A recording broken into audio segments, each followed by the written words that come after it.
Bueno, en primer lugar, Rodolfo Gil va a hacer una pequeña presentación de qué es Sistema Chakras y cuáles son los objetivos de la reunión de hoy. Y luego Pilu, en representación de la Comisión Directiva Presid, dará inicio al encuentro. Bueno, gracias Andy.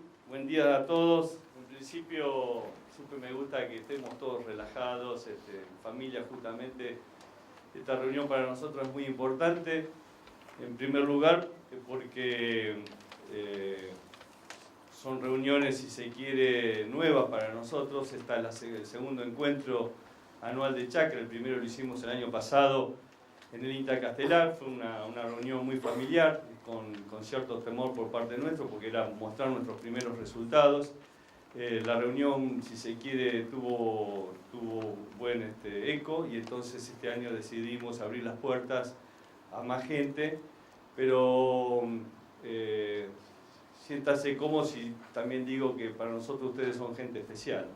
Esto no fue una invitación masiva, porque justamente es uno de los aspectos que queremos fortalecer en Chakras, que es empezar a conocernos y sobre todo capitalizar la materia gris que tenemos en el país. Entonces, les cuento que para los que no están muy informados, que Chakras es un programa que se llama así, Programa Sistema Chakras, que es simplemente un sistema coordinado, integrado, de desarrollo de tecnologías sustentables para justamente acercar soluciones a problemas concretos y al mismo tiempo también transferir la generación de conocimientos, y uno de los aspectos también muy importantes para nosotros es la formación de recursos humanos, que consideramos una necesidad para nuestro sector y para el país. Seguramente estas ideas tenemos muchas en nuestro país, y uno de los aspectos que nos preguntábamos siempre, bueno, pero no vamos a hacer más de lo mismo, y entonces nuestra visión está en que Chakras sea un catalizador en la articulación de actores, en la vinculación y la interacción, sobre todo de las instituciones. En esa pregunta de por qué estamos, creo que hay ciertas características que deberían identificar al programa Chakras. Una de ellas es que todo lo que se hace en Chakras es abordando el sistema de producción, más allá de que algún aspecto se pueda aislar para ese estudio más controlado, siempre dentro del sistema. El otro aspecto central es la defensa digamos, la conservación de nuestros recursos naturales. Sabemos que somos un país productor de alimentos, de materia prima, de energía, pero que todo eso lo hacemos a expensas de nuestros recursos naturales, y entonces la palabra sustentabilidad es la que más pesa en este sentido. El tipo de aprendizaje y el tipo de enseñanza también es otro aspecto que velamos mucho, y es por eso que quizás el eslogan bandera que tiene Chakras es el aprender produciendo.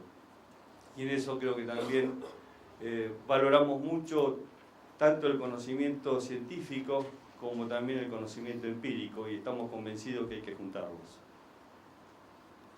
Otro aspecto central es la continuidad y la interdisciplinariedad de las líneas que aborda Chakras, y para eso hay toda una estructura a través de la integración interinstitucional y un mecanismo que permiten darle esa continuidad y esa interdisciplinariedad a las actividades que se lleven adelante. Otro aspecto central para nosotros es el profesionalismo, y es por eso también que buscamos mecanismos que día a día puedan fomentar esa formación de recursos humanos a todos los niveles, a nivel del productor, a nivel del empresario, a nivel de los estudiantes de grado, de posgrado. Algo que central es el trabajo en red. Sabemos perfectamente de que las ideas se potencian cuando se comparten. quizás una definición que me encantó en una oportunidad leyendo un libro, de que si hay algo que caracteriza a la especie humana dentro del reino animal, es su capacidad de generar ideas y de transferirlas y compartirlas. Y queremos que eso sea chakras. En este sentido, pensamos que tenemos un desafío en esa palabra que tanto utilizamos, que es la sustentabilidad.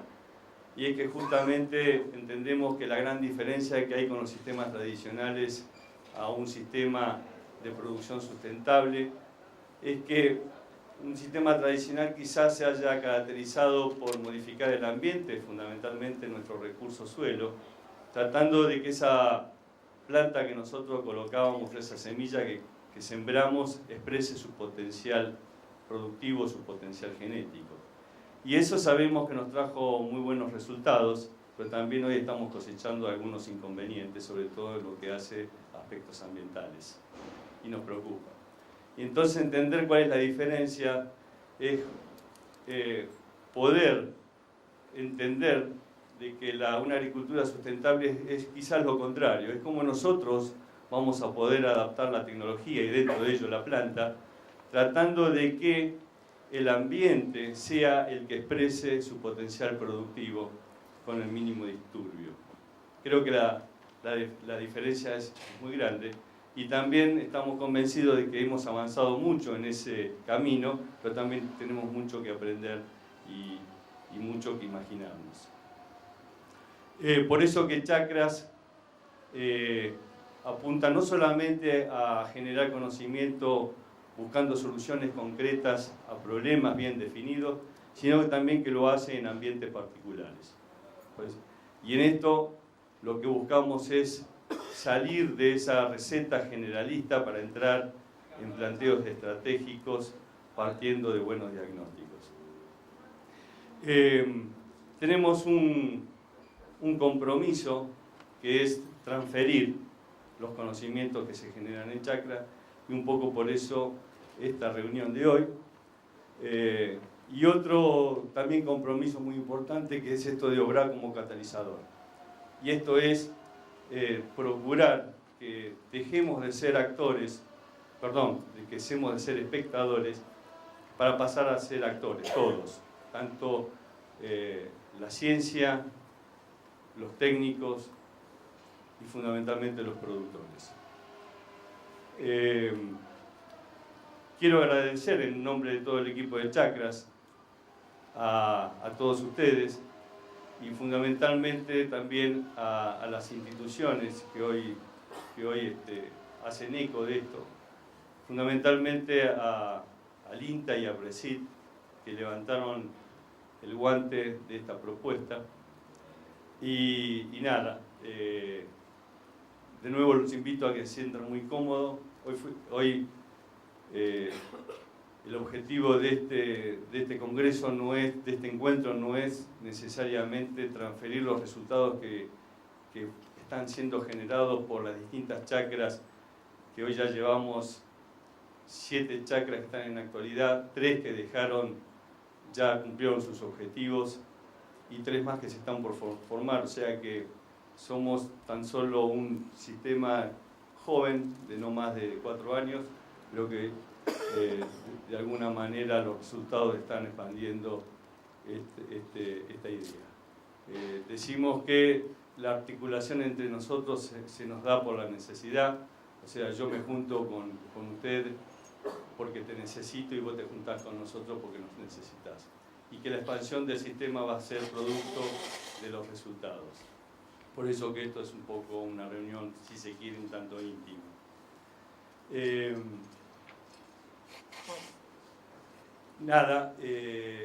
Al INTA, a Presid por llevar adelante esta idea. Y otro aspecto que me parece muy importante es que en esto de trabajar juntos, lo que buscamos es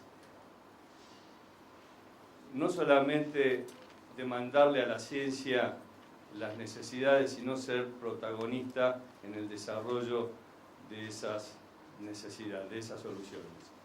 Por eso que hemos invitado también a conferencistas que para nosotros son especiales, sobre todo por las temáticas. Lo que queremos de este encuentro es que nos esté marcando un rumbo hacia donde tenemos que ir. Los resultados van a ser expuestos a lo largo del Congreso a través de los talleres de cada una de las chacras. Pero en estos 4 temas, como son la demanda a ciencia, como es la brecha productiva, como es el cambio climático, como es la capacidad productiva de los suelos y como es hacia qué agricultura vamos, hemos invitado a 5 conferencistas para nosotros especiales y seguramente en cada conferencia leerán los respectivos antecedentes, pero yo quisiera presentarlo de otra manera, y es que más allá de sus conocimientos, estos especialistas ponen pasión en lo que hacen, que es lo otro que buscamos en Chacras. Así que nada, me gustaría invitarla al presidente de APRESID, Pilu Giraudo, para que nos ayude en todo esto que ya empezamos. Muchas gracias. Gracias a vos, Rodolfo. Buenos días a todos, muy bienvenidos.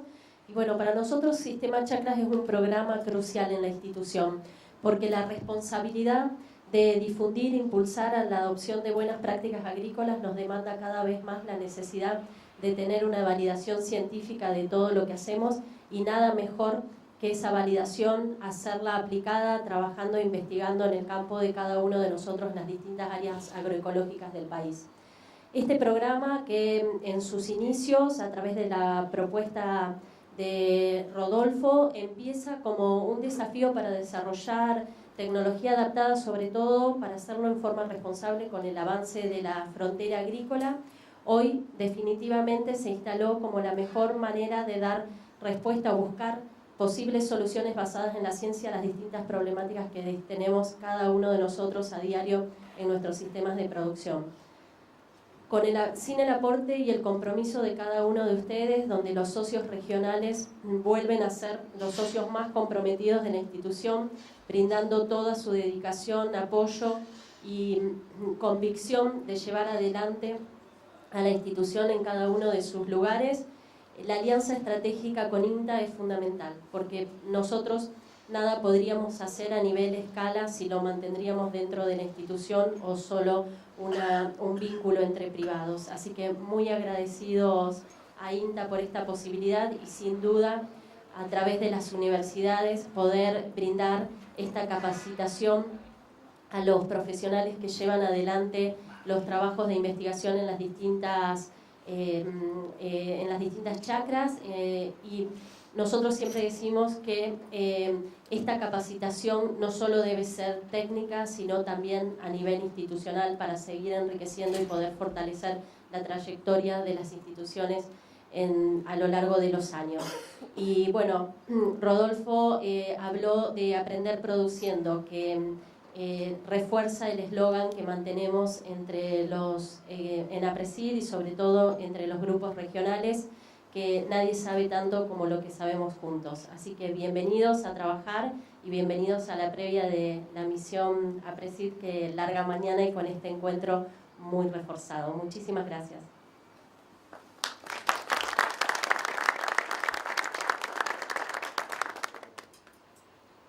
Acá hay muchos tímidos que no quisieron pasar adelante, pero me estaba olvidando de decir que este equipo está dirigido por el directivo Germán Fogante como director adjunto del programa. Para que no lo saben, Germán, te levantás para que te conozcan todos. Y el equipo lo lidera como gerente Leandro Ventroni. Muy bien. Y está secundado por Tomás Collos y Andrés Madías. Andrés, que nos estuvo recibiendo, y Tomás están ahí un poco tímidos al costado también. Ahora sí, gracias y bienvenidos. Adelante, Miguel. Estoy olvidadiza esta mañana. Los dejo con el director del Instituto de Suelos de INTA Castelar. Gracias, buen día a todos. En realidad, yo ahora, más que hablar como Miguel Taboada, estoy hablando en nombre del presidente del INTA, Francisco Anglesio. Francisco iba a venir acá a acompañarnos para un poco el acto de renovación del convenio de la alianza estratégica que tenemos nosotros con APRESID. Me pidió que lo represente, así que voy a tratar de decir 2 palabras. La mayor parte de ustedes creo que me conoce, así que voy a exceder lo formal. Me da la impresión que creo que es la segunda renovación del convenio, si no me equivoco, ¿no? La tercera renovación, ni más ni menos. Entonces, a diferencia de esos convenios que se suscriben por primera vez, donde el futuro está por venir, aquí una parte importante pasó, y así como pasa con las parejas de años, que a lo largo de los años terminan reeligiéndose, creo que APRESID e INTA se han reelegido, y si eso sucedió, por algo es. Específicamente, para nosotros en el Instituto de Suelos, la palabra alianza estratégica parece una palabra muy amable, pero realmente la siento así. Es muy importante para nosotros instalar el convenio Chacras dentro del instituto a través de Rodolfo. Fundamentalmente creo que es uno de los escasos ejemplos que hay en la Argentina de colaboración auspiciosa entre el sector privado y el sector público, fundamentalmente no solo trayendo los problemas, sino fomentando problemas a resolver, sino fomentando la posibilidad de intercambio y de que personas jóvenes se formen y se capaciten haciendo tesis de posgrado y fundamentalmente resolviendo problemas reales de campo. Para nosotros entonces creo que le estamos dando marco y creo que es algo muy importante para el desarrollo de nuestro instituto. Más que darle cabida, creo que es una pata fundamental en el Instituto de Suelos. Así que bueno, ya agradezco en nombre del presidente del INTA también, pero agradezco en título personal esta posibilidad que tenemos. Muchas gracias. Muchas gracias, Miguel. Bueno, a continuación vamos a escuchar la primera disertación del día, denominada Ciencia a Demanda, prácticas alternativas de investigación y extensión en la agronomía de los cultivos extensivos. La misma estará a cargo de la doctora Susana Grosso y el doctor Frédéric Goulet.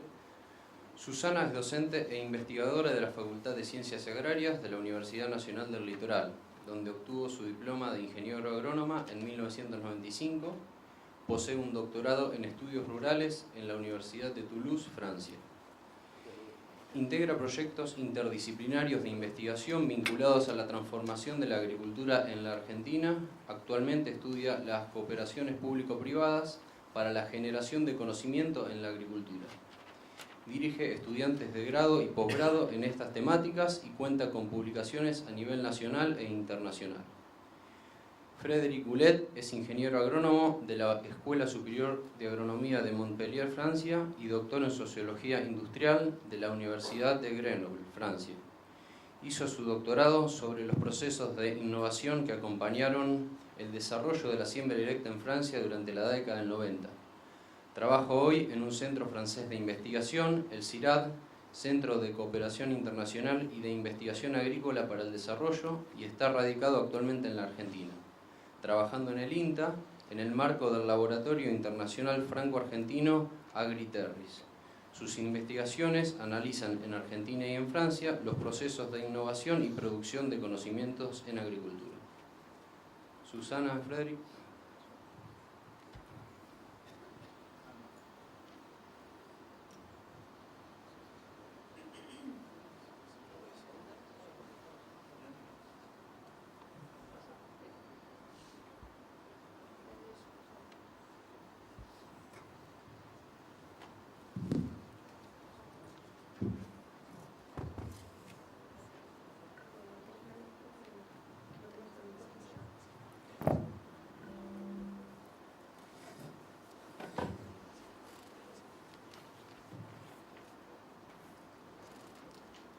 Buenos días.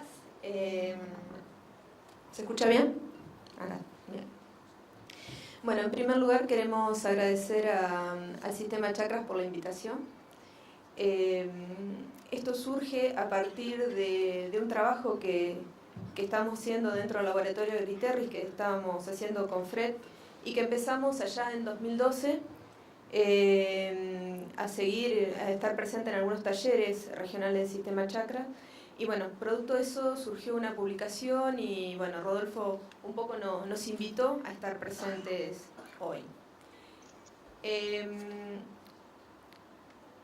Cuando Rodolfo nos invita y surge un poco este taller con las conferencias, dijimos, bueno, cómo podemos relacionar lo que nosotros hacemos para que esté atinada, digamos, a la dinámica de la jornada.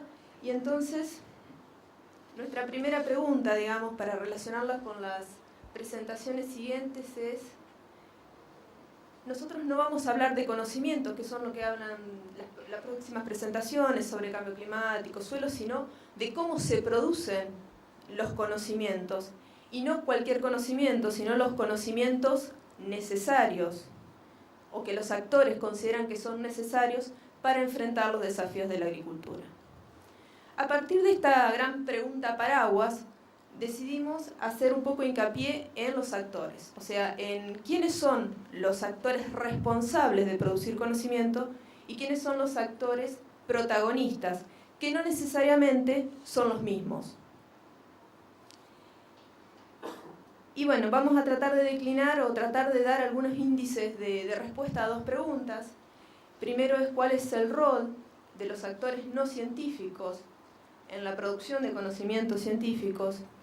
Y por último, en esta época donde los científicos, la actividad de los científicos está mayormente valorada por la producción, la publicación en revistas científicas que la leen otros científicos, cómo estos científicos pueden contribuir a la producción de conocimientos para la sociedad. A partir, bueno, de estas cuatro preguntas y de un enfoque que trataremos de que sea comprensible, nosotros, especialmente Fred, hace sociología de las ciencias, digamos, por eso son algunas cuestiones un poco extrañas para el auditorio, por ahí no tan corrientes. Vamos a tratar, bueno, los objetivos de la presentación es analizar algunos dispositivos dentro del que se encuentra el sistema chakra como un espacio innovador de interacción para la producción de conocimientos entre actores científicos y no científicos, y vamos a aportar algunas reflexiones especialmente desde las prácticas de los actores que intervienen en estos procesos y que hemos observado tanto en el terreno francés como en Argentina. Perdón, el plan de la presentación, que ya lo mencioné un poco, que va a comenzar Fred hablando sobre el estado del arte, digamos, en la construcción de conocimientos.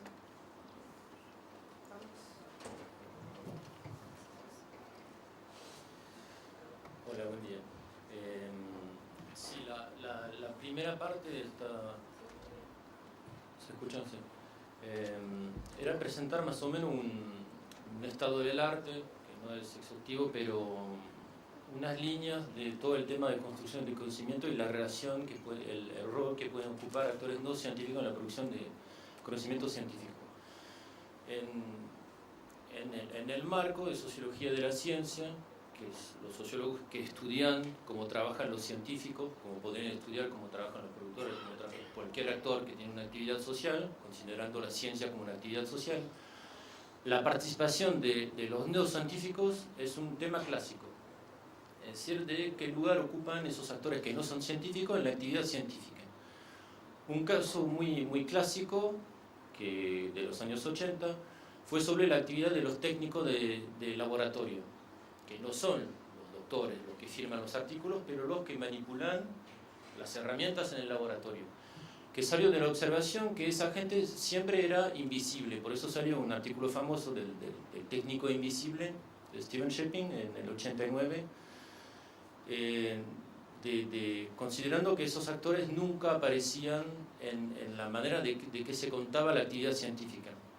Y con esa ilustración, que es bastante interesante, que sacó en el artículo, que cómo se presentaba la actividad del trabajo científico en el siglo XVIII-XIX, que ahí se ve que no eran técnicos, que cómo trabajan en el laboratorio, la acción concreta estaba hecha por unos angelitos que hacían trabajar las máquinas en el laboratorio, pero que no, eran humanos invisibles los técnicos que hacían ese trabajo concreto de la actividad científica. Es un tema también muy clásico porque nos situamos en un contexto societal global, creo compartido entre Argentina y muchos otros países industrializados, de demanda creciente de la sociedad para participar a la actividad científica o para participar a la definición de las políticas científicas que es muy relacionado con una crítica general de una ciencia, una tecnología que sería inconsciente de los riesgos que puede generar. Me explico. Mucha crítica en contra de unas tecnologías que serían peligrosas para la salud humana, para el medio ambiente, como muchos ejemplos, como la energía nuclear, como el teléfono celular, que se dice que puede tener riesgo para la salud humana, el uso de sustancias químicas, de unos remedios que se ponen en el mercado y que después uno se da cuenta que le dan más daño que realmente le cura a la gente. También este discurso existe sobre los transgénicos. Una crítica de una ciencia que sería ciega en cuanto a las innovaciones que propone a la gente. Entonces una crítica es una demanda de participar entonces a la actividad o por lo menos a la elección de las tecnologías que se van a desarrollar. Entonces una crítica contra una ciencia que sería un poco fuera de la sociedad, o como se dice, una ciencia que sería confinada en su laboratorio y que no se da más cuenta de lo que está esperando la sociedad, del trabajo de los científicos. Esa demanda de participación, hubo muchos trabajos en ese campo. Uno de los más famosos son todos los trabajos que se hicieron sobre los movimientos de pacientes, de enfermos, a partir de los años 90, de unas enfermedades que se produjo, trabajos que se produjeron en Estados Unidos, en Europa también, asociaciones de pacientes de enfermedad como huérfanas, que no había mucha investigación sobre esas enfermedades, y pacientes que se juntaron en asociaciones para empezar a presionar a los científicos, a los institutos de investigación, para que hagan investigación sobre el caso de ellos. Y que poco a poco llegaron a ser actores de la definición entonces del calendario de las actividades de los institutos de investigación. Existe también el caso en el campo de lo que son ciencias naturalistas, identificación de plantas, de los bichos, que hay muchas asociaciones de gente que lo está haciendo los fines de semana, todo eso, y que empezó a juntarse con laboratorios para colaborar en la colecta de datos, en la colecta de informaciones. También es un caso bastante clásico de todo lo que es sociología industrial, de cómo unas industrias empezaron a trabajar con los usuarios, asociar desde el principio de la concepción del diseño el usuario como una fuente de información, como un actor que puede ser útil para la definición de conocimientos e investigación. También otro caso que es de actualidad, de lo que llamamos nosotros la ciencia casera o la biología de cochera. Es gente, asociaciones de gente que está haciendo experimentos porque le gusta la ciencia, y está armando unos micro laboratorios en su casa, en su escritorio, en su cochera. Todos estos dispositivos, todos esos movimientos sociales resultan en unos dispositivos colaborativos entre lo que llamamos en sociología de la ciencia los expertos, que serían los científicos, los que saben entre comillas, y los prófanos, los que no son los científicos. Entonces, en nuestro caso, tomamos el caso de Chakra y unos casos que vamos a ver en Francia, que tienen que ver con la siembra directa, como una situación de colaboración entre científicos y no científicos para la producción de innovaciones o producción de conocimientos relacionados a la producción concreta. Bueno, esa primera pregunta fue para abrir un poco el tema, porque se presentó como científicos y no científicos, pero quizás de manera simétrica la podemos ver al revés, que son productores y no productores. Bueno, vale para los dos lados. Primero el caso francés. Algunas informaciones sobre este caso. Susana puso acá unas fotos de un día de campo que se hizo sobre el tema de siembra directa. Ahí se pueden dar cuenta que cuando se juntan los productores franceses, se juntan en un castillo o se juntan ahí en cualquier lugar, pero tiene que ver con Argentina porque fue un día organizado por la empresa que importa en Francia las sembradoras Bertini, que está en el centro no sé si se ve, pero se reconoce los colores de la máquina quizá. ¿Qué pasa en Francia? ¿O qué pasó en Francia? Unas informaciones para saber un poco de qué se pasa, de qué se trata. Llegó la siembra directa en Francia al final de los años 90 con una inspiración bastante fuerte por Sudamérica, porque llegó por unos grupos de productores que hicieron viajes de estudio a Brasil, a Argentina, para ver un poco lo que se hacía. porque se decía en Europa que acá se desarrollaba la siembra directa y vinieron a ver cómo se hacía, acompañado por unos extensionistas, unas empresas privadas. Luego de esto empezó a desarrollarse la siembra directa totalmente afuera del sistema oficial de investigación y desarrollo, que de lo que entendí fue más o menos, en algún sentido, parecido acá. Con una alianza entre algo muy parecido, unos productores pioneros, innovadores, unas empresas de insumo y maquinaria, sembradora, y también unas empresas que producían fertilizantes para dinamizar la actividad biológica del suelo, y lo que nos interesa, unos investigadores comprometidos, que lo vamos a detallar un poco más después. Unas proporciones de la situación francesa que son bastante distintas de la situación argentina, que ahora desde hace 15 años se desarrolló la siembra directa, pero se hace mucho menos siembra directa en Francia que un trabajo simplificado, que un trabajo mínimo del suelo de los primeros centímetros. Hay siembra directa, pero no es como generalizada como acá, y también una distinción que es fundamental, que no se puede usar transgénicos en Francia, y que el paquete, entre comillas, glifosato, todo lo que trae esto de sistematizar el sistema no existe en Francia.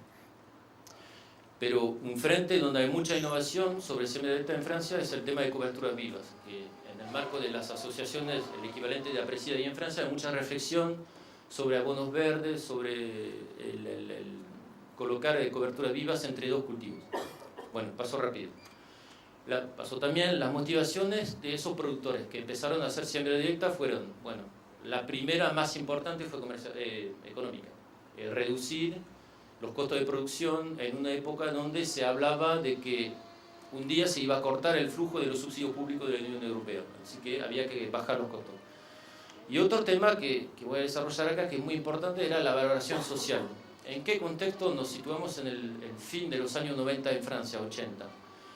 Que tuvimos en Francia en los años 80 una crisis muy fuerte del modelo de producción industrial en agricultura, por tema de sobreproducción, bueno, que se tiraba leche al campo porque se producía demasiado leche, también un tema de contaminación provocada por la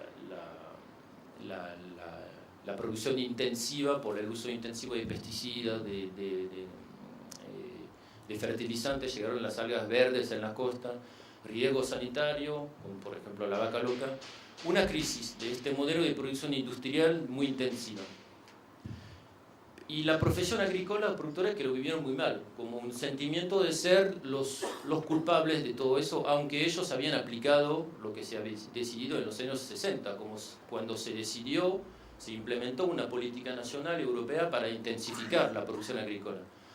Y eran denominados como el agricultor contaminador, el agricultor que la sociedad no quería más y que era designado como alguien que solo tenía actividad negativa para la sociedad. Entonces se trataba de demostrar, a través de la siembra directa, la capacidad de los productores a generar servicios a la sociedad, buenas prácticas, alimentos de calidad, pero también la capacidad a cuidar el medio ambiente, que apareció después de ese discurso alrededor de la siembra directa, aunque el inicio fue realmente una motivación económica. El caso que nos interesa en el caso francés, que es bastante parecido al tema de la chacra en el sentido de colaboración, productores científicos en cuanto a la producción de conocimiento científico.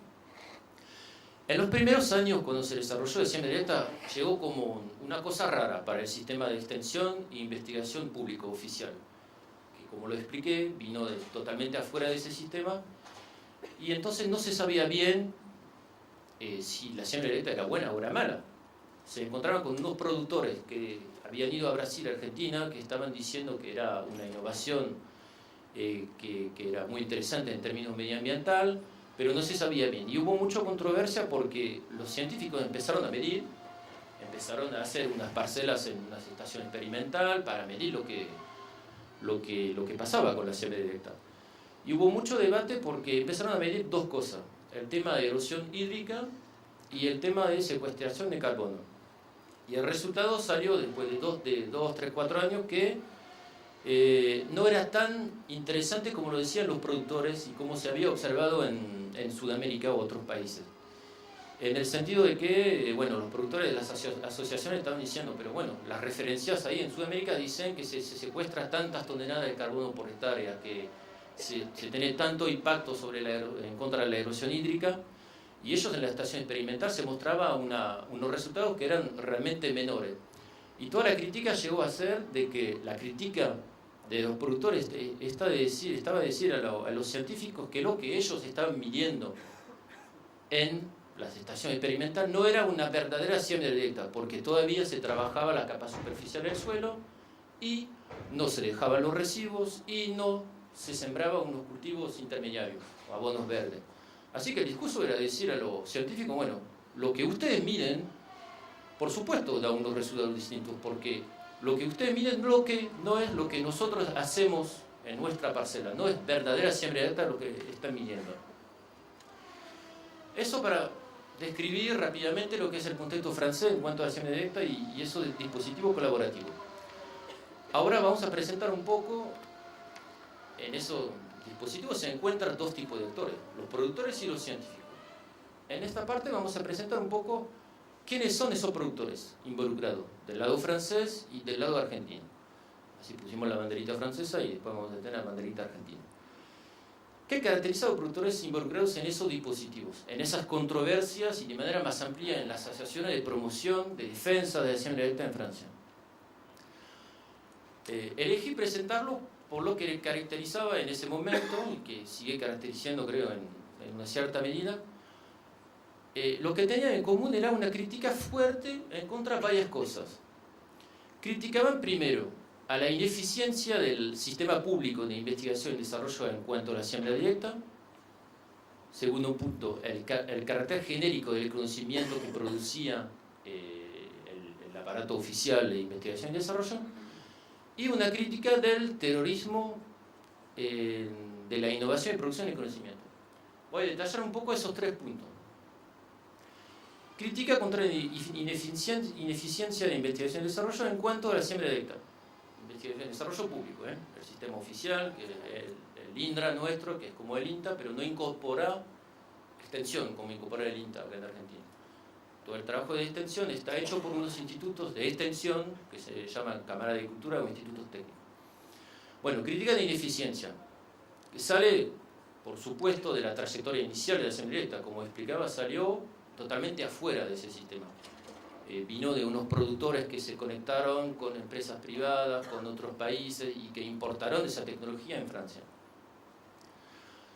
La crítica de ese sistema público de investigación fue también, estamos en el contexto de los años 80, 90, que se implementan a nivel nacional y europeo muchas políticas de regulación de las prácticas agrícolas para incentivar a los productores que hagan buenas prácticas. Entonces, mucho control administrativo, que no apliquen más de tantas unidades de nitrógeno, mucho trabajo de control de los institutos públicos y, es verdad, menos actividad de extensión, de asesoramiento técnico como hacían antes. Si se hace más de esto y que no entró más gente a trabajar en esas instituciones, la consecuencia es que hubo menos trabajo técnico de extensión. Así que la crítica era bastante fuerte contra los institutos públicos, que era un sistema de extensión que había dejado de hacer técnica, asesoramiento técnico, para privilegiar un control administrativo. Y a productores no les gusta mucho que lo estén persiguiendo a controlar lo que estaba haciendo todo el tiempo. Y en una crítica de esa ineficiencia del sistema público de investigación y desarrollo, porque también estaban trabajando, es lo que vamos a ver, con unos científicos que compartían realmente de manera fuerte esa crítica contra un sistema de investigación y desarrollo. Unos investigadores, lo vamos a ver, que decidieron un día salir, o que están más o menos marginales en ese aparato público de investigación y desarrollo. El segundo punto de crítica es una crítica en contra del carácter genérico del conocimiento disponible. Existe ese discurso, esa necesidad en Argentina y en Francia de decir que cuando se artificializa menos el terreno, el sistema productivo, por no trabajar el suelo, que se necesitan unos conocimientos más locales, Cada uno tiene que desarrollar unos conocimientos más adecuados a la singularidad de su ámbito de trabajo. Y entonces una crítica de que el sistema de intervención producía un conocimiento muy genérico que no se podía más aplicar en cada contexto, que es muy compartido con lo de acá, me parece. Igual se encuentra en ese discurso en la agricultura orgánica, que la gente dice que cuando no se usa más pesticida, se necesita producir un conocimiento más local, entender más la idiosincrasia de cada lugar. Entonces, una crítica de carácter genérico y una reivindicación de que había que constituir unos referenciales locales. Había que producir unos conocimientos locales que el sistema centralizado de público de investigación y desarrollo no estaba adaptado, no estaba hecho para producir esos conocimientos locales que de esas nuevas necesidades de los productores que hacían ciencia directa. Y saqué acá podría ser un discurso de un productor argentino, un productor francés, esta idea central que mencionó también Rodolfo, de salir de las recetas prehechas, que cada uno debe inventar su propio sistema. Entonces, crítica del carácter genérico del conocimiento disponible. Y el último punto de crítica es, que nos va a interesar bastante también para el caso argentino, una crítica del terrorismo de la innovación, producción y conocimiento. ¿Qué quiero decir? El terrorismo es como en la producción de autos, como uno está haciendo todo el día colocando ruedas, otro todo el día está colocando otra parte del auto, que es un trabajo muy dividido, cada uno haciendo su tarea y nunca haciéndola de manera colaborativa. Entonces, una contestación del modelo de la revolución verde a partir de los años 60, del modelo de innovación top-down, que estaría arriba el investigador que produce conocimiento científico, abajo está el extensionista que tiene como misión transferir estos conocimientos, y abajo está el productor que tiene como sola función adoptar lo que las cabezas de arriba habían pensado para ello. Entonces es una contestación de eso, de que el productor puede ser un actor de la innovación y se quiere reapropiar un rol de líder en la concepción de sistemas de nuevos sistemas de innovaciones tecnológicas. En el caso francés pensamos que estamos en una crítica de ese sistema porque se decía que ese sistema había llevado a la contaminación de los ríos, a la degradación de los suelos, y bueno, si este sistema vertical llevó a finalmente destruir los recursos locales, si queremos inventar nueva agricultura, hay que inventar nuevos sistemas de colaboración entre los científicos y los productores. Y entonces, como para esa gente vivió como dejar de trabajar el suelo, dejar el arado, era como dejar todo un sistema, se puso el arado como el centro, como el símbolo de un sistema que anestesiaba la capacidad de innovación del productor. Alejarse del arado era alejarse de todo eso. Estas fueron las tres críticas. Ahora Susana va a presentar lo equivalente que nos parece que fue para el productor argentino. Bueno, nosotros, por una cuestión de tiempo de presentación, no vamos a hacer un detalle de sistemas chakras porque suponemos que más o menos todo el auditorio conoce. Entonces nos concentramos un poco en qué cosas caracterizan al productor. Hay muchas cosas que hay un paralelismo, pero hay otros puntos que nos parecían salientes y que los quisimos remarcar. Una de las primeras cosas que analizamos observando el sistema chakras es que la mayoría de los que participan, y esto lo discutíamos una vez con Rodolfo ya en Corrientes, se habla de productores, pero la gran mayoría de los que participan son ingenieros agrónomos. Entonces eso hace que tengan una familiaridad con la ciencia agronómica que no es tan común por ahí en otros sistemas. Entonces los productores que participan en este tipo de dispositivos, porque ya tienen una familiaridad, digamos, con la ciencia, tienen algunos códigos, los conceptos, y los hace más proclive a participar. También otra característica que tienen los productores es que poseen una trayectoria en grupos de intercambio tecnológico. Grupos CREA, las regionales de APRESID, digamos. Hay una trayectoria en estos actores y esa trayectoria los hace que sean actores proclives a participar en estas situaciones o a buscar estrategias, lo cual también los hace como tener una fe hacia un camino porque saben que en el proceso van a ir encontrando los resultados.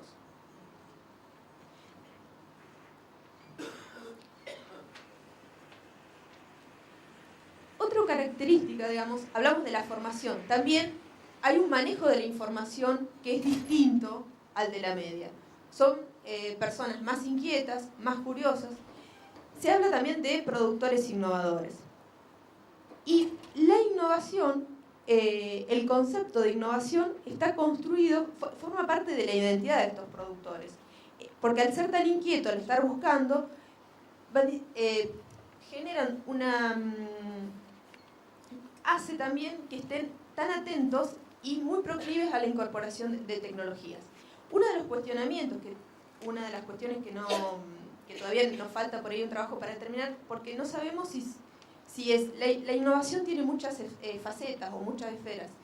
Y estos productores son por ahí más proclives a la incorporación de tecnologías de insumos que de procesos.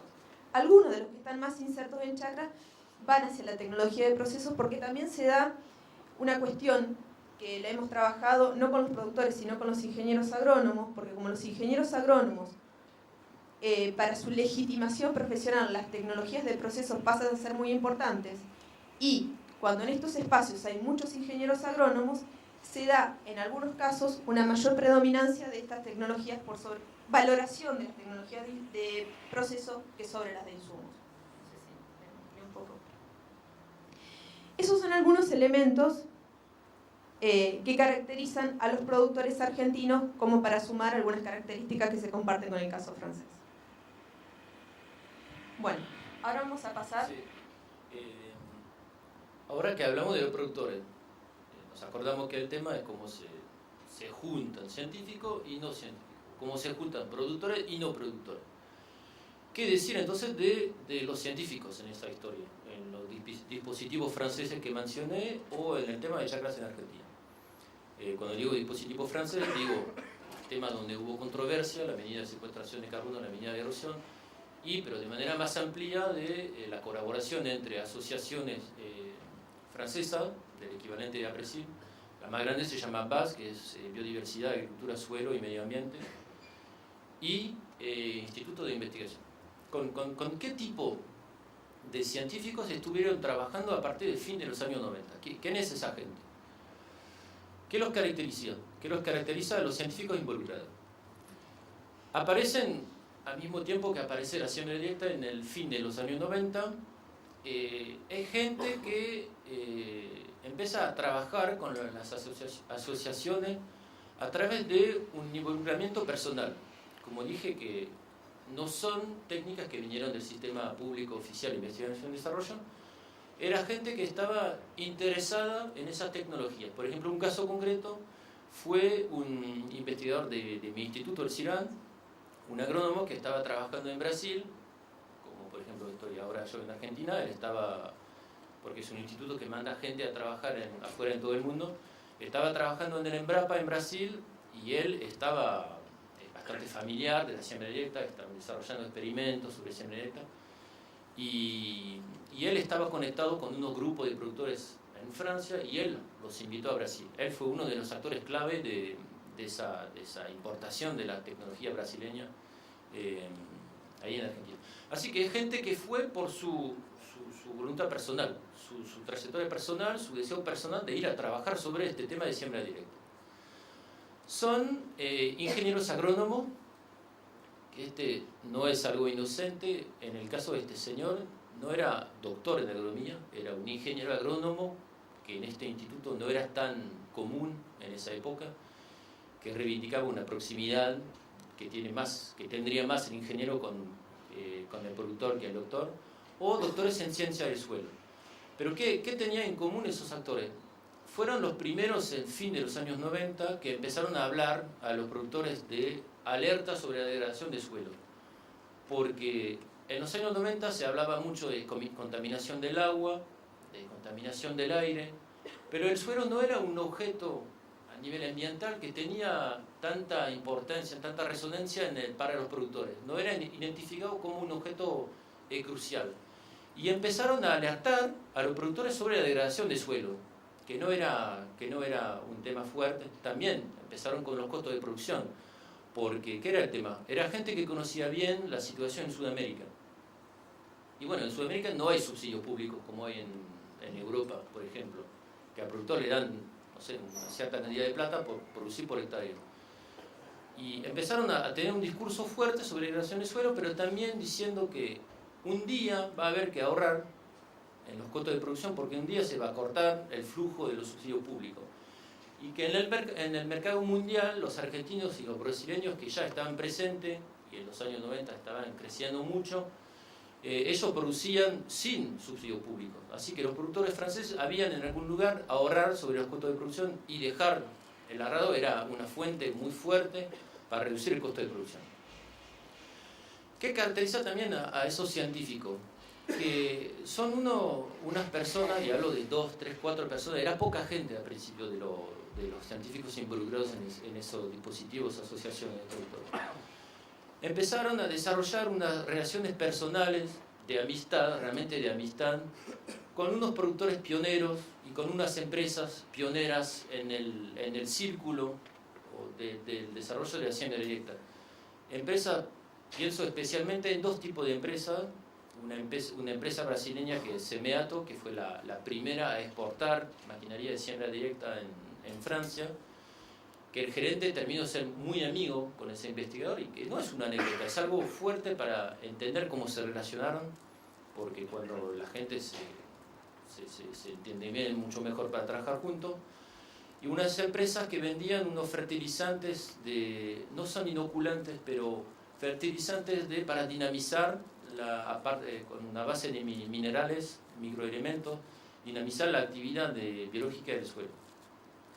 Y lo importante es que esos investigadores empezaron a aparecer en esos círculos de las asociaciones de producción de siembra directa a través de esas empresas de insumos que organizaban días de campo, días de sensibilización de la siembra directa, y que invitaba a esos científicos a hablar de las ventajas de la siembra directa, a presentar esa tecnología a los productores que nunca la habían visto, nunca la habían escuchado en el ámbito del aparato oficial de investigación y desarrollo.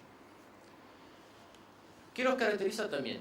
Son unos productores que trabajaban sobre la siembra directa, pero también para la siembra directa. Era gente que creía en las ventajas de esa tecnología. Hay gente que puede trabajar sobre un objeto, pero que no trabaja para ese objeto. Se puede estudiar de manera un poco neutra el funcionamiento del suelo, pero no estar en favor de una cierta tecnología. Eso era gente que trabajaba en favor de la siembra directa, que pensaba que la siembra directa era una solución para el futuro de la agricultura francesa. Un punto muy importante que son todavía en una cierta manera, pero más que todo en esa época, era gente marginal en las instituciones de investigación y desarrollo en Francia. Un ejemplo es que uno dejó el INRA, al fin de los años 90, para abrir su propia consultora. Terminó siendo un privado que había trabajado mucho tiempo en el sector público, pero que como no sentía que en el sector público había mucho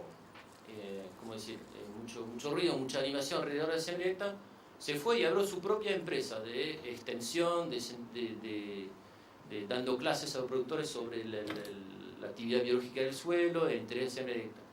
Eran actores que eran bastante marginales en ese sentido de no encontrar un interés de jerarquía en cuanto a las tecnologías que trabajaban, pero también que estaban en contra, adentro de la institución, de una cierta manera de hacer ciencia, que eso es clave en este caso también que para Chacra, una cierta manera de hacer ciencia, que compartían en una cierta manera sencillamente la crítica de los no científicos en cuanto a la manera dominante de hacer ciencia adentro de estas instituciones. Son tipos que criticaban una autosatisfacción de la ciencia, que criticaban que esos institutos estaban demasiado lejanos del productor, que se aisló en sus laboratorios blancos, limpios, se aisló en su estación experimental del mundo real, del campo nada más, y que eran defendiendo lo que llamaban ellos una investigación, acción participativa, que puede parecer normal, ¿no? Hoy estamos en un día de chacras que es lo común, pero ahí no es tan, en el mundo científico no es la manera dominante de trabajar, y en esa época más que todo no era realmente la religión local de los institutos de investigación. Y para los agrónomos, un detalle importante también es que era gente que estaba en contra de una manera que se estaba creciendo mucho en los años 90, que era la modelización matemática, que hoy es una herramienta muy difundida en la manera de hacer agronomía, que hoy no está más cuestionada. Pero era un momento, bueno, está cuestionada todavía, pero era un momento en que se estaba desarrollando mucho esa manera de hacer agronomía, y que estaba más hacer agronomía en la computadora, nada más, para decirlo de manera un poco caricatural, pero era así. Eran tipos que estaban en contra de la legitimación, de la generalización de hacer este tipo de agronomía, porque todos los jóvenes investigadores que estaban haciendo doctorado en esa época estaban haciendo modelización. Se estaba llegando a ser la manera dominante de hacer investigación, criticando la modelización como una forma de reduccionismo en la manera de hacer ciencia, de alejarse todavía más del mundo real. Bien, cambiamos de bandera. Cambiamos de bandera. Bueno, ahora la idea es también, bueno, tratar de responder esa pregunta.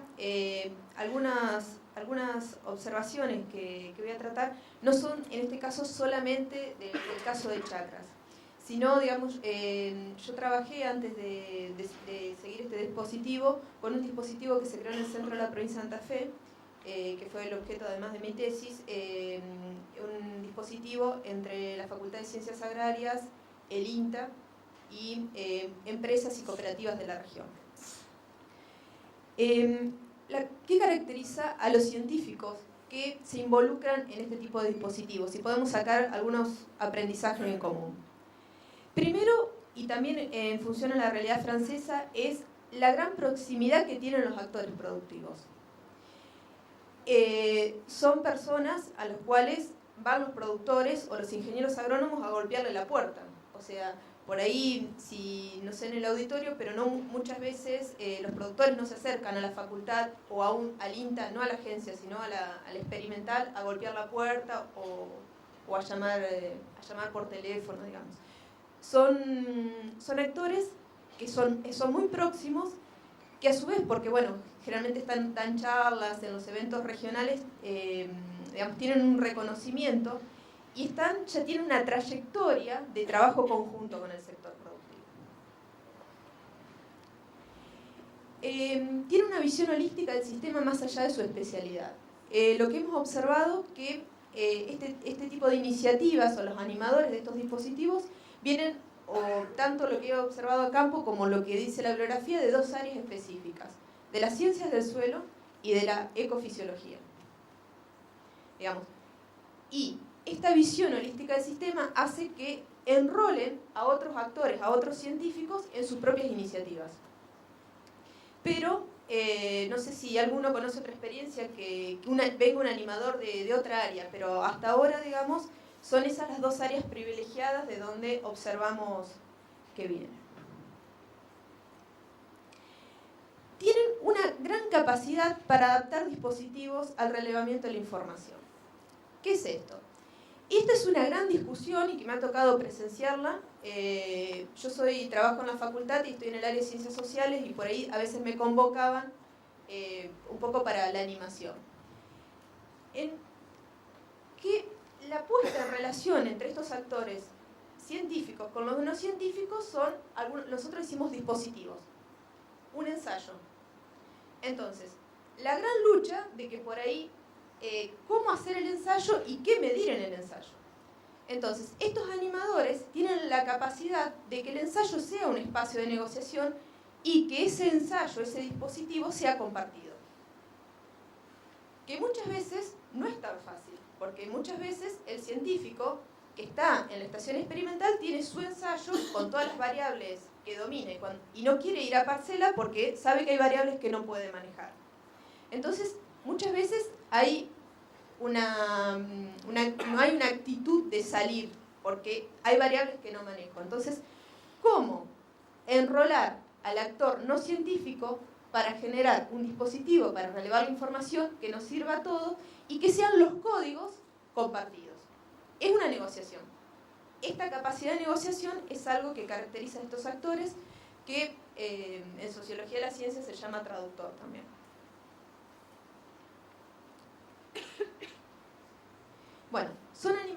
de redes interinstitucionales. Esa capacidad para ir en distintos ámbitos, ir modificando los discursos en función a los distintos interlocutores, pero siempre bajo un fin común. Y otra característica muy importante que es para poder salir del laboratorio es que fomentan el desarrollo de competencias en otros actores y que a su vez van generando perfiles profesionales nuevos. Esto es más específico del caso de Chakras que otro dispositivo, que es que hoy lo hemos charlado y este es un papelito que está en construcción, que hay un nuevo perfil profesional que se llama el tecnólogo de campo. O sea, en una profesión tan amplia como la agronomía se van generando competencias específicas en personas porque son necesarias para poder, digamos, hacer esta comunicación o acercar estas dos esferas de conocimiento. Creo que nada más por acá.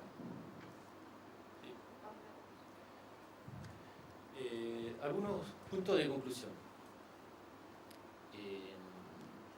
Estos dispositivos, otra vez de manera amplia, podemos hablar del sistema Chakras, de los experimentos que se hicieron en el caso de controversias en Francia sobre secuestración en erosión hídrica, pero de manera más amplia de la forma de colaboración entre empresas, entre institutos públicos de investigación y asociaciones de promoción y iniciativa directa.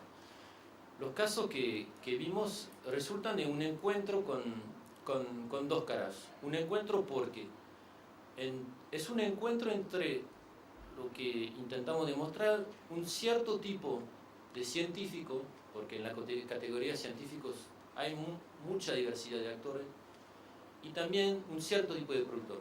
En la categoría de productor también hay mucha biodiversidad. Entonces, el resultado de esto es porque se encontraron dos categorías de gente que comparten muchas cosas y que cada una en su campo es un grupo de personas bien particular o con una identidad profesional bien específica.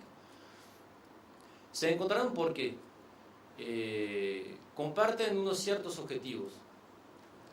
El primer objetivo será desarrollar una agricultura sostenible a base de siembra directa. Esto será el objetivo.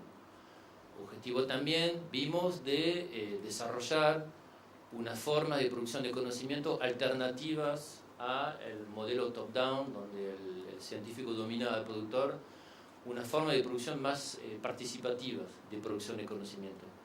Comparte también un objetivo de relegitimación de la agricultura en la sociedad. Pero también lo que es muy importante, que comparte esa gente, que sea científico, que sea extensionista, que sea productor, es que está luchando no solo por los mismos objetivos, pero en contra de las mismas cosas. Eso es fuerte. Estamos juntos porque compartimos unas cosas que tenemos en común, pero porque estamos juntos también porque estamos en contra de las mismas cosas. Tenemos los mismos enemigos. Y esto es bastante fuerte para movilizar a la gente contra las mismas cosas. ¿Qué son esas causas? La primera de todas era la agricultura basada con el arado. En los años 90 no era algo fácil, no era algo evidente convencer a unos productores que se podía producir sin trabajar el suelo. Bueno, fue lo mismo acá en Argentina, pero el primer enemigo, entre comillas, sería entonces el arado.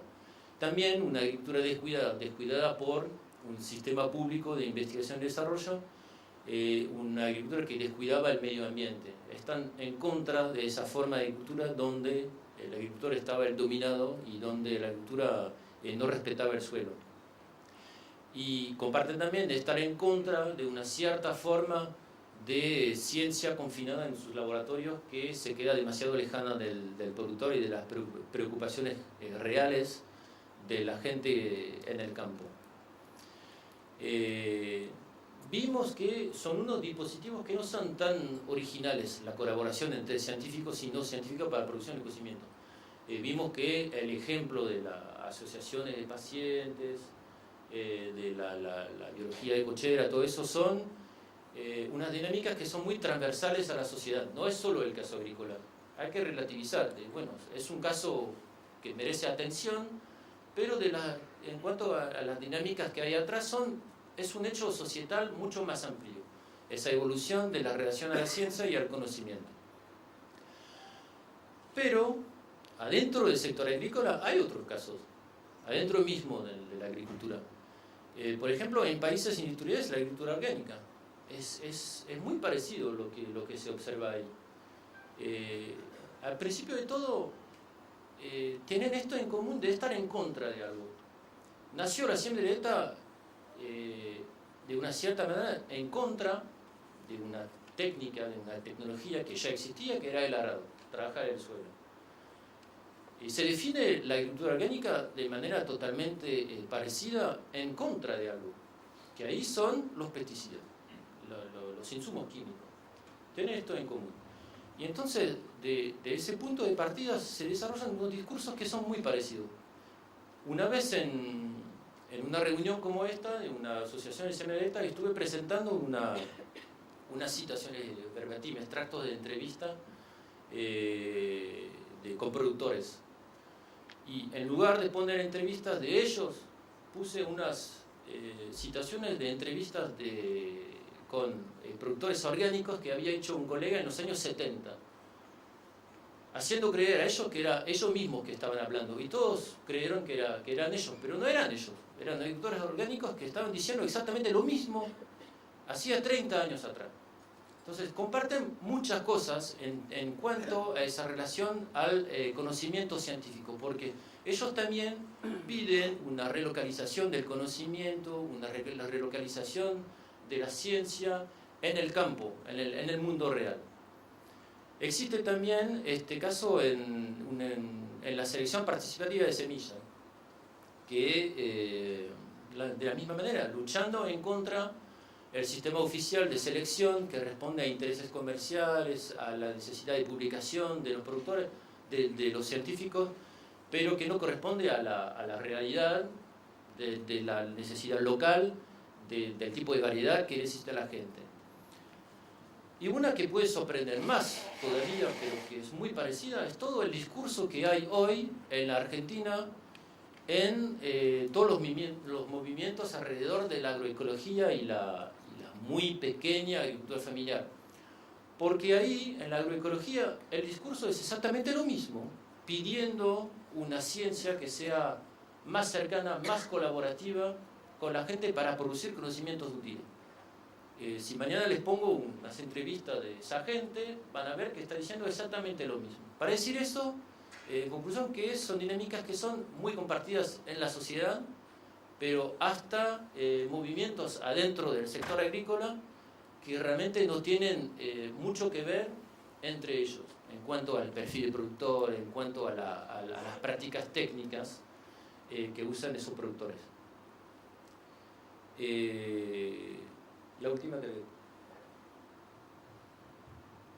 Entonces, lo que estamos viendo un poco en todos estos sectores, digamos que el conocimiento, la necesidad de un conocimiento localizado que se cree fuera del laboratorio, es, como dice Fred, es compartido por sectores muy heterogéneos y hasta contrapuestos. Porque es lo que decía Fred del caso de la agricultura orgánica con los productores que hacen siembra directa. Entonces, en estos casos es donde vemos que el conocimiento es un factor limitante que lleva a la implementación de estos dispositivos público-privados. Pero también el conocimiento surge en estas experiencias como un factor militante porque es una bandera que se lleva para luchar en contra de la ciencia confinada, en contra del sistema tradicional. Para terminar, era un dibujito que saqué del artículo que presenté sobre el técnico invisible, que ilustraba bien esto de una empleada de limpieza que está leyendo un diario y que dice que mira ese artículo sobre limpieza que soy listada como una de los coautores, que era una ilustración del caso que estamos compartiendo hoy sobre esos dispositivos. Y terminamos. Gracias.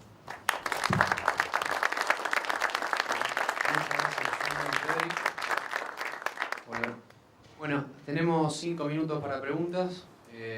Bueno, por favor levanten las manos, así le alcanzamos el micrófono y podemos todos escuchar las preguntas.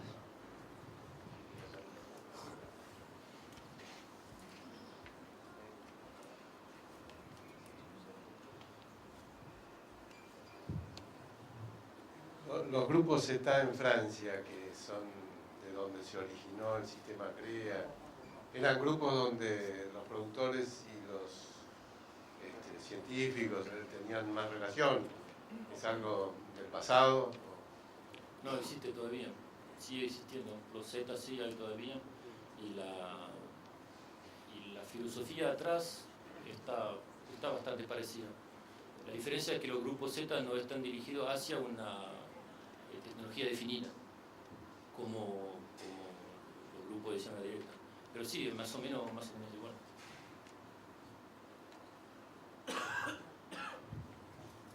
¿Otra pregunta?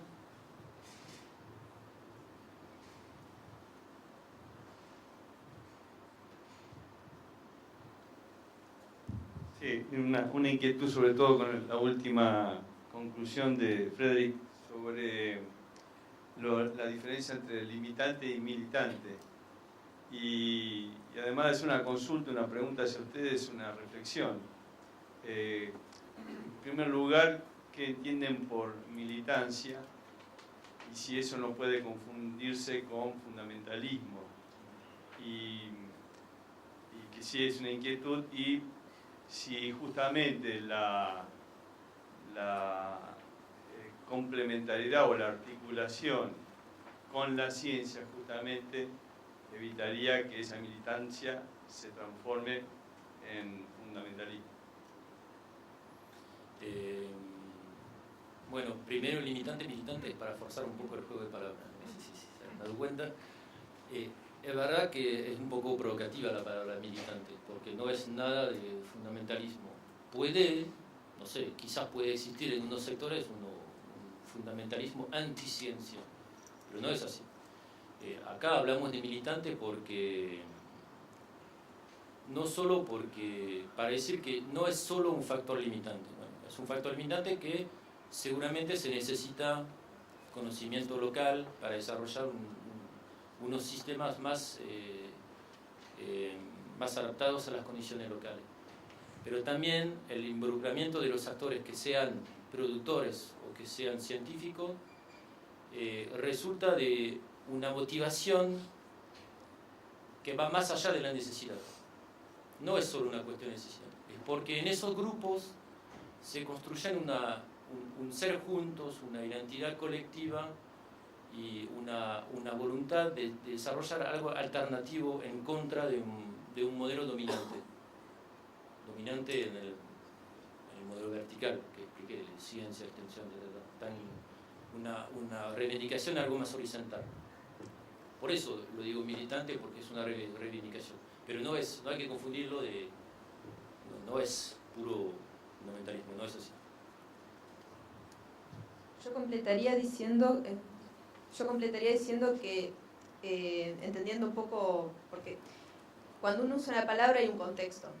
Entonces, por ahí, la palabra militante, en un contexto como la Argentina, tiene una connotación que no necesariamente la puede tener en otro contexto. Y yo te respondo que no hay tener una fe ciega en la ciencia es una militancia. Entonces, no necesariamente para que algo se deje de ser militante hay que tener fe en la ciencia, sino son riesgos que existen. Porque lo que te da el enfoque de la sociología de la ciencia es que, bueno, como nosotros sabemos, la ciencia no es neutra. El investigador, el grupo de trabajo elige una hipótesis y sigue una hipótesis, elige una u otra y a partir de ahí se va construyendo. Tengo entendido que no hay mucho cero tolerancia siempre directa en Francia. Y siempre la razón que me han dado es que hay, en el caso de trigo y maíz, por ejemplo, primero hay mucha vaca y muy poco tiempo, por ejemplo, para el trigo entre la cosecha del cultivo y la siembra de la próxima. Y segundo, la cuestión climática, que suelos fríos no se calientan rápidamente en la primavera y eso no conviene mucho a la siembra del maíz.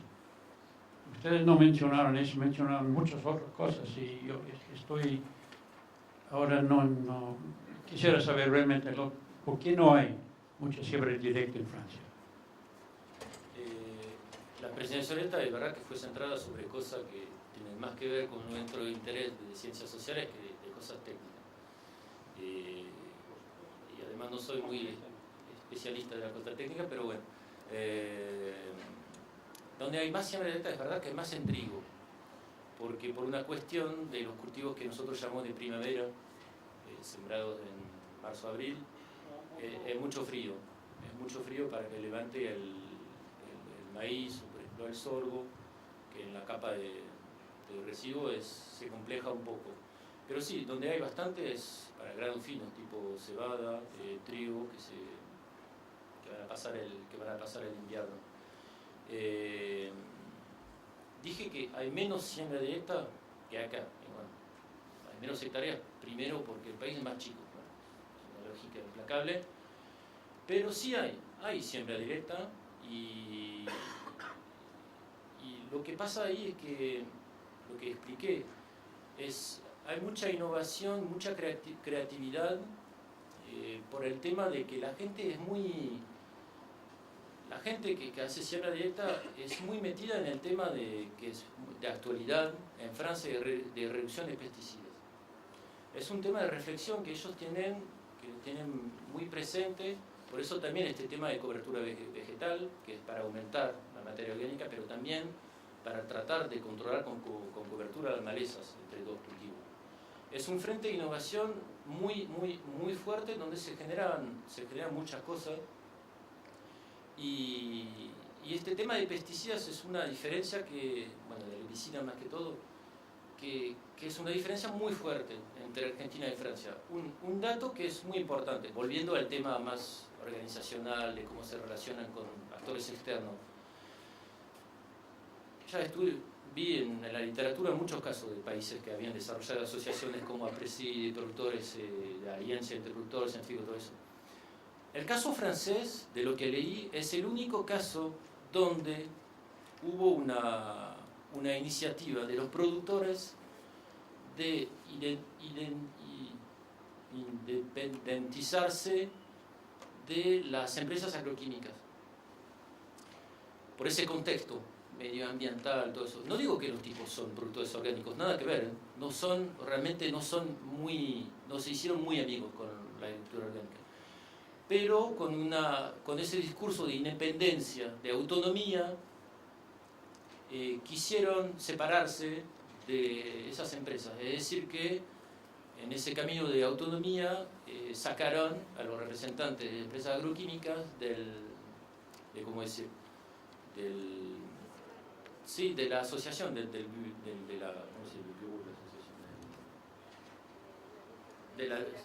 de la comisión de las asociaciones de siembra directa. Este tema es, tanto del lado técnico que del lado organizacional, es un dato bastante fuerte que diferencia mucho Francia y Argentina.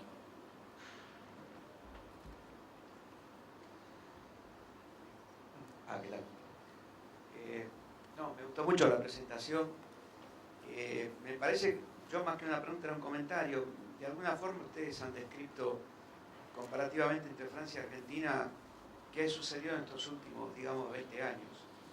Y a mí se me ocurre que también puede haber otros ejes de análisis que también han influido. Me gustaría saber lo que piensan ustedes.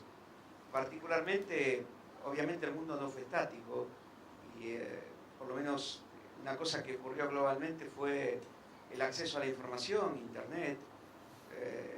Tengo para mí que el modelo top-down de transmisión de conocimiento fracasó estrepitosamente con el acceso a la información. Más bien, el científico ya no es que derrama su saber, sino que a veces somos orientadores y participamos, creo yo.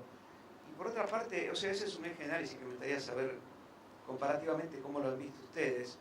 Y el segundo, por lo menos que ocurrió en la Argentina, no sé si tanto en Francia, fue la urbanización de sectores rurales. No estoy hablando de grandes ciudades, sino el hecho de que se hayan urbanizado claramente generó otras demandas hacia el campo.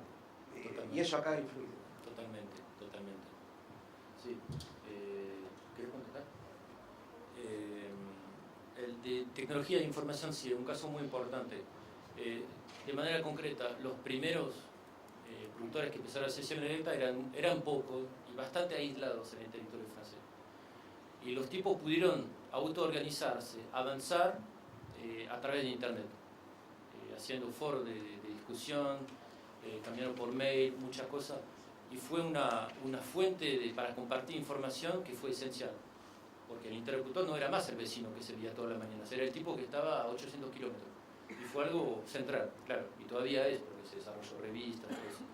El segundo punto, sí, es también crucial en el caso francés, que la relación agricultura-sociedad es algo muy fuerte para entender toda esa evolución de la demanda de la sociedad al productor en cuanto a cuidar recursos naturales, buenas prácticas de calidad, todo eso, que existe acá, pero que ahí es mucho más fuerte porque se traduce en unas políticas bastante fuertes a nivel nacional y a nivel europeo. Las políticas traducen esa demanda de la sociedad, pero es algo y tiene que ver con el tema de pesticidas también. No reducen pesticidas porque les gusta, no reducen pesticidas porque les está pidiendo. Otra vez les dan subsidio público, les da plata para reducir, para hacer buenas prácticas. Eso es un dato de diferencia entre los dos países que es un abismo entre los dos. Un poco para completar, no tenemos estudios. Yo quiero ahora arrancar, si encuentro un estudiante que agarre la posta, sobre el uso del tiempo en el productor agrícola actual. Porque hay algunos trabajos que hicieron la gente de Sociología del Trabajo, hay una tesis dirigida por Guillermo Neyman sobre los tiempos de la agricultura. A mí me gustaría poder saber qué hace un agricultor en el tiempo que no está trabajando en el campo. Porque lo que he visto no ha sido mi objeto de estudio, sino de manera transversal en las entrevistas, sí, es un mayor acceso, por eso lo hemos marcado, mayor acceso a la información, todo el tema de las redes, el tema de las publicaciones. Hoy la mayoría de las revistas científicas están online y se puede acceder, pero también hay una cuestión que es, en el caso de estos productores que se suman a estos dispositivos, hay una inquietud, digamos, no todos los productores son iguales, y hay una inquietud hacia el conocimiento que se nota que es mayor, pero son sensaciones, porque hasta ahora yo prácticamente no he trabajado y no he encontrado trabajos en Argentina que traten ese tema. Es mi desafío, ¿qué hace el productor argentino cuando no trabaja? Ya estamos en hora, así que iba a dar para hacer la última pregunta.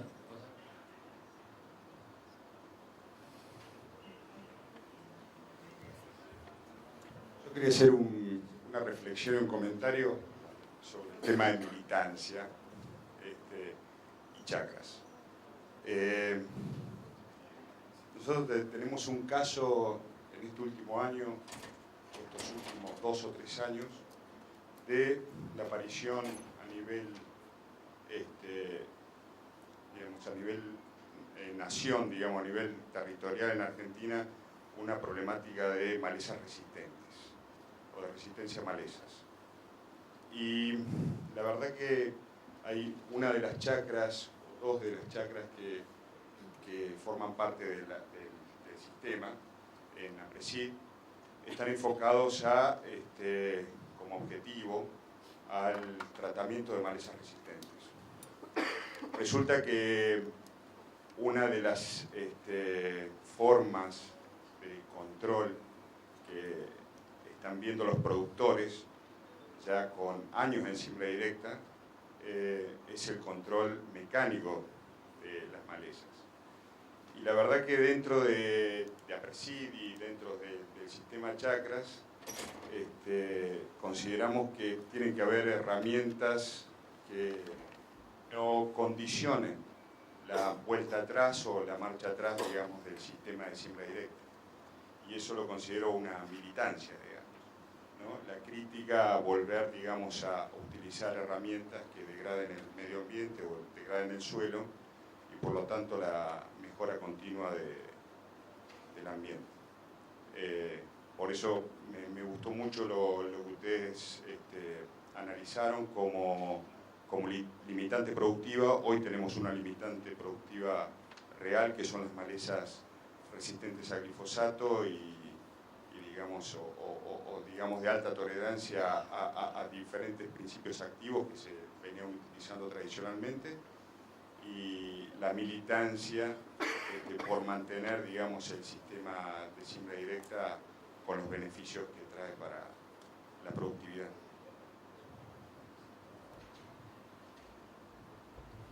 Bueno, aquí terminamos, vamos a cortar 15 minutos. Hay un coffee en el segundo piso. 10 minutos. Bueno, 10 minutos que me dice Rodolfo. Hay un coffee en el segundo piso, aquí subiendo por la escalera. A las 10:30 nos encontramos para la conferencia del doctor Juan Pablo Monzón.